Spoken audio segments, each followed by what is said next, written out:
घर में थकी हारी स्नेहा ने कदम अभी रखा ही था कि बेटा तरुण उस पर चिल्लाने लगा। मम्मी, आपको पता है कि मैं करेले की सब्जी नहीं खाता हूँ, फिर भी आपने मेरे लिए कुछ और नहीं बनाया।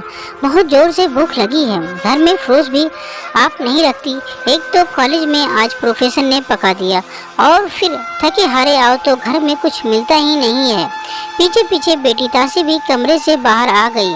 आज का दिन ही खराब है। एक तो क्लास टेस्ट अच्छा नहीं गया और आपने मेरे लिए सलाद भी काट कर नहीं रखा।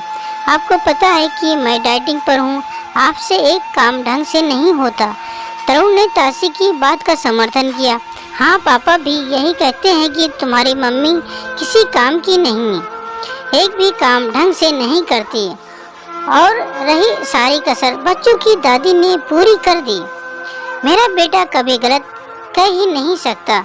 2 ही बच्चे हैं और उनकी भी जरूरतों का ख्याल नहीं रख पाती। कितने दिनों से कह रही हूँ कि मेरे घुटने में बहुत दर्द है, ऑर्थो तेल ला दो।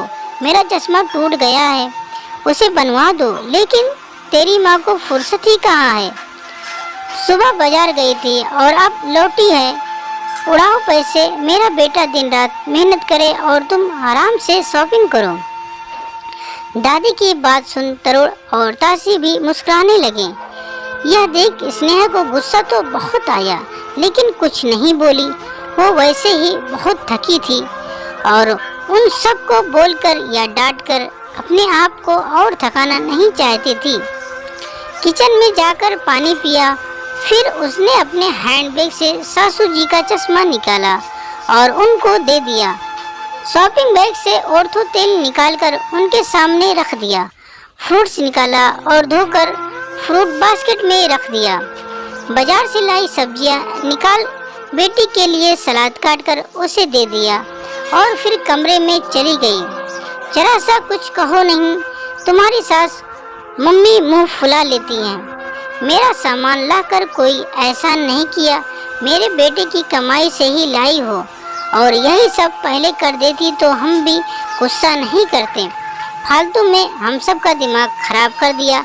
कनिका जी अपनी जेब मिटाने के लिए भी स्नेहा को ही दोष दे रही थी। अभी तक आप समझ ही गए होंगे कि स्नेहा की क्या स्थिति है। अपने ही घर में शायद एक पंचिंग बैग की जो आता मुक्का मार कर चला जाता। अरे अभी आप पति जी अनिल से तो मिली ही नहीं। जब घर के बाकी सदस्यों का यह व्यवहार था तो उनसे कुछ अलग की उम्मीद बिल्कुल भी मत करिएगा। शाम को घर आते ही कनिका जी ने दिन का सारा ब्यौरा बेटी को सुना दिया कि स्नेहा की वजह से तरुण और तासी भूखे रह गए और बाजार से लेट आई तो वो भी दवा समय से नहीं खा पाई। अनिल का मूड ऑफिस में बॉस की डांट के कारण वैसे ही बहुत खराब था और घर पर स्नेहा की शिकायत, उसका भी सारा गुस्सा स्नेहा पर फूट पड़ा। यार तुम करती क्या हो घर में? मैं ऑफिस में बॉस की डांट सुनूं और घर आकर तुम्हारी काम चोरी की शिकायत सुनूं। किसी काम की नहीं हो। मेरा घर अगर तुमसे नहीं संभाला जा रहा है तो साफ साफ कह दो, मैं नौकर रख लेता हूँ। कम से कम इस रोज रोज की शिकायतों से बच जाऊँगा। स्नेहा जिसने अपनी 20 साल की शादी में सिर्फ पति, बच्चे और सासू जी और उनके रिश्तेदारों को खुश करने में बिता दिया, आज यह सुनकर उनकी भी सहने की शक्ति पूरी तरह से खत्म हो गई। उसने कुछ नहीं बोला, लेकिन मन ही मन एक फैसला कर लिया। उसने 2-4 जगह फ़ोन किया और रात को काम खत्म किया और सो गई। सुबह स्नेहा के घर से एक बार फिर तरुण, तासी, अनिल और कनिका जी के चिल्लाने की आवाज़ सुनाई दे रही थी। मम्मी, मेरा दूध ब्रेड कहाँ है? मुझे आज ओट चाहिए। बहू, मेरे लिए आज उपमा बना देना। स्नेहा, मेरा टिफिन और नाश्ता कहाँ है? स्नेहा किचन से निकलकर आई। आप सभी को क्या, कैसे और कितना खाना है, इसे बता दीजिए। किचन से एक औरत बाहर आई। ये माया है। आज से आप सभी की जरूरतों का यही ख्याल रखेगी। ये क्या मजाक है स्नेहा? अनिल गुस्से से बोला। हमारे घर में आज तक कोई काम वाली नहीं रखी गई। तुम्हें तो सिर्फ मेरे बेटे की कमाई लुटाने आता है। यह घर का काम करेगी तो तुम क्या करोगी? कनिका जी भी तल्खी से बोली। मम्मी जी, मैं वही करूंगी जो 20 सालों से आप लोगों की नज़रों में करती आई हूँ। आराम। और अनिल, आपने ही कल कहा था कि अगर मुझसे आपका घर नहीं संभल रहा तो आपको साफ साफ कह दूं, आप नौकर रख लेंगे। तो आज मैं आपको और बाकी लोगों को साफ साफ बता रही हूँ कि अब मुझसे आपका घर नहीं संभाला जाएगा।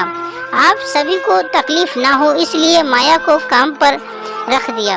अब आपको जो चाहिए, जितना चाहिए, सब माया को समझा दीजिएगा।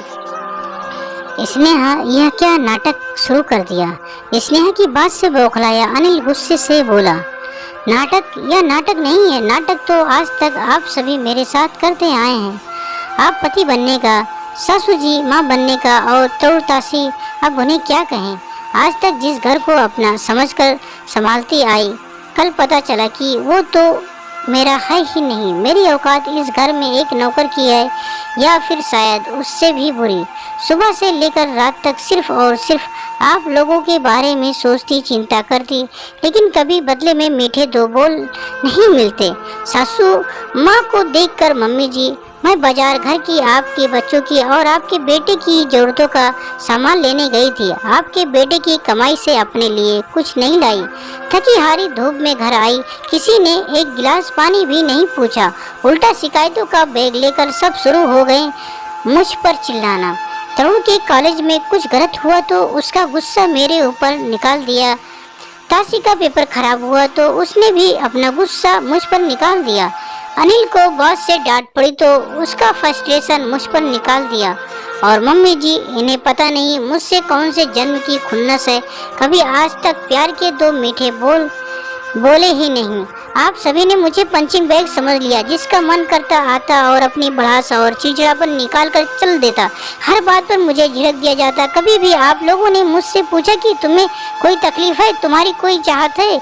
इसमें आप लोगों की कोई गलती नहीं, क्योंकि हम औरतों को अपनी इज्जत करवाना आता ही नहीं है।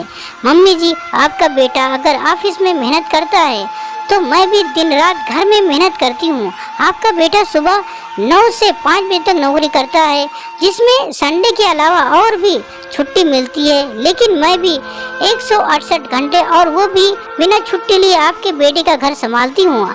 सबको उनकी ज़रूरतों का हर चीज़ सही तरीके से मिल जाता है, फिर भी मुझे कहा जाता है कि मैं किसी काम की नहीं और न ही मैं ढंग से काम करती हूँ। इसलिए मैं आज और अभी से आपके घर की जिम्मेदारी छोड़ रही हूँ। अपने कमरे में जाते हुए स्नेहा पलट कर बोलती है, अनिल, औरत सारी जिंदगी अपने वजूद को भुलाकर मकान को घर बनाने में लगा देती है और बदले में सिर्फ यही चाहत रखती है कि घर के सभी सदस्य उसे सम्मान दे, उससे प्यार के दो बोल बोले। लेकिन अफसोस, मैं पूरे घर की जरूरतों का ख्याल रखती हूँ, लेकिन तुम सब मिलकर भी अकेली मेरा ख्याल ना रख सके। सभी की आंखें शर्म से झुक गईं। सच ही तो कहा था स्नेहा ने। सभी ने जाने अनजाने से उसे पंचिंग बैग समझ लिया था। अगर आपके घर वाले भी आपके साथ यही व्यवहार कर रहे हैं तो आप भी पंचिंग बैग बनना बंद कर दें। आपको हमारी कहानी कैसी लगी कमेंट करके जरूर बताएं। दोस्तों, आशा करते हो ये कहानी सुनकर जरूर अच्छी लगी होगी। अगर अच्छी लगी तो हमारे चैनल को लाइक और सब्सक्राइब जरूर करें और बेल नोटिफिकेशन को ऑल कर दीजिए, ताकि अगली कहानी की वीडियो आप तक तुरंत पहुँचे। पूरी कहानी सुनने के लिए आप सबका बहुत बहुत धन्यवाद।